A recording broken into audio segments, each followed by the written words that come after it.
Imagine कीजिए आपने दुनिया की सबसे बड़ी टेक कंपनी बनाई, लेकिन कुछ सालों बाद उसी कंपनी ने आपको ही बाहर निकाल दिया हो।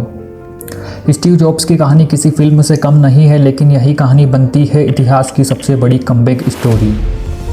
मैं हूं सोहेल। आज हम बात करेंगे उस कहानी के बारे में जो आपको अंदर से हिला कर रख देगी। साल था 1976। स्टीव जॉब्स और उनके दोस्त स्टीव वोजनियाक ने अपने घर के गैराज में एप्पल की शुरुआत की और फिर एप्पल ने धमाका मचा दिया। सिर्फ 4 साल में कंपनी पब्लिक हो गई और जॉब्स 25 की उम्र में करोड़पति बन गए।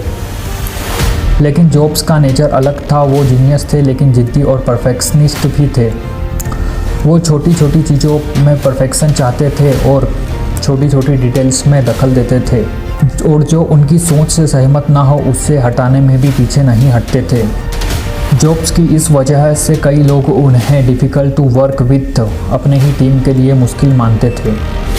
इसका असर ये हुआ कि एप्पल के अंदर उनके टीम में कई लोग उनसे नाराज़ रहने लगे और यहीं से उनके खिलाफ माहौल बनने लगा।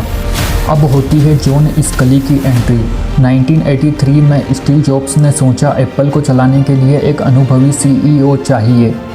उन्होंने पेप्सी के CEO जॉन स्कली को अप्रोच किया और वो मशहूर लाइन कही, do you want to sell sugar water for rest of your life और come with me and change the world.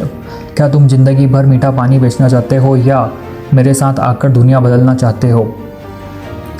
स्कली मान गए और बन गए एप्पल के CEO। पर यही फैसला जॉब्स के खिलाफ सबसे बड़ा मोड़ बन गया। अब बात आती है जॉब्स के मैकिंटोश की, वो सपना जो टूट गया। स्टीव जॉब्स का ड्रीम प्रोजेक्ट था मैकिंटोश। ये था पहला कंप्यूटर जो माउस और ग्राफिकल इंटरफेस के साथ आया था। बहुत आगे की सोच थी, लेकिन ये बहुत महंगा था। लोगों को माउस का इस्तेमाल नहीं आता था और मार्केट में पहले से ही IBM जैसे कंप्यूटर सस्ते और पॉपुलर थे। मैकिंटोश फ्लॉप हो गया। एप्पल के अंदर लोग कहने लगे जॉब्स की सोच सही है, लेकिन उन्हें लीडर नहीं बनना चाहिए। मैकिंटोश की असफलता के बाद जॉब्स और स्कली के बीच तनाव बढ़ गया। जॉब्स ने कोशिश की स्कली को हटाने की, लेकिन उल्टा हो गया। एप्पल के बोर्ड ने जॉब्स से सारी पावर छीन ली। उन्हें फॉर्मली नहीं निकाला गया, लेकिन वो कंपनी में रहते हुए भी बेगाने बन गए। स्टीव ने कहा, I was out and very publicly out. मैं बर्बाद हो गया था और ऐसा लगा जैसे मेरी ज़िंदगी का मकसद छीन गया हो। अब बात आती है स्टीव जॉब्स के कमबैक की, कैसे वो जीरो से फिर से शिखर तक पहुँचे। स्टीव जॉब्स ने हार नहीं मानी। उन्होंने एक नई कंपनी शुरू की, नेक्स्ट कंप्यूटर्स, और ख़रीदी एक छोटी सी एनिमेशन कंपनी पिक्सार।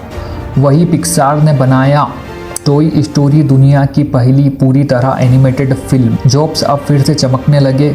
उधर एप्पल बिना जॉब्स के गिरता जा रहा था और 1997 में फिर एप्पल ने जॉब्स की कंपनी नेक्स्ट को खरीद लिया और इसी के साथ एप्पल में जॉब्स की वापसी हुई।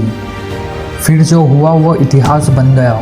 जॉब्स ने एप्पल को फिर से डिज़ाइन किया और पहले लॉन्च किया iMac और फिर आया iPod और फिर iPhone, जिसने दुनिया की तकनीक की परिभाषा ही बदल दी। स्टीव जॉब्स ने ना सिर्फ एप्पल को बचाया, उन्होंने टेक्नोलॉजी की परिभाषा बदल दी। स्टीव जॉब्स ने कहा था, sometime life hits you in the head with brick, don't loss faith. कई बार ज़िंदगी आपको सिर पर ईंट से मारती है, लेकिन आप भरोसा मत खोइए। उनकी कहानी ये बताती है कि एक इंसान जिसने सब कुछ खोया फिर भी फिर से उठ खड़ा हुआ और वो इस बार इतिहास बन गया।